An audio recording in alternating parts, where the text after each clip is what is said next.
सुधा, कालच्या accident केसचे postmortem reports काय सांगतात माहिती आहे? हा ॲक्सिडेंटल डेथ नाही आहे. जसंही काल मी तुला सांगितलं होतं, ही डेथ मला ॲक्सिडेंटल वाटत नाही आहे. आणि रिपोर्टमध्ये पण तेच लिहून आले.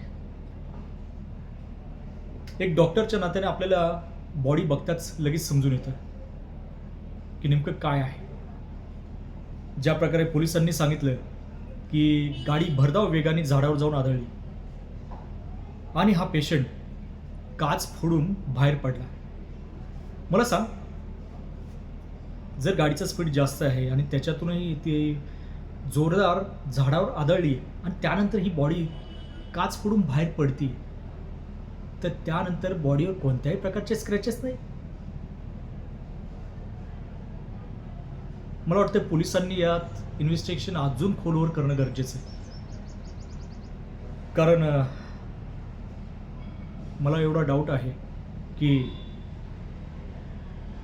या माणसाला कुठे दुसरीकडे मारलेलं आहे आणि त्याच्यानंतर त्याला कारमध्ये बसून हा ॲक्सिडेंटल करून आणलेला आहे. रिपोर्ट्स पण त्याच सांगतायत. एक डॉक्टरच्या नात्याने आपण पोलिसांना जमेल तेवढी मदत करणं गरजेचं आहे. मिस्टर गायतोंडेंना बोलून घे. मी त्यांच्याशी या गोष्टीवर बोलून घेतो. येस.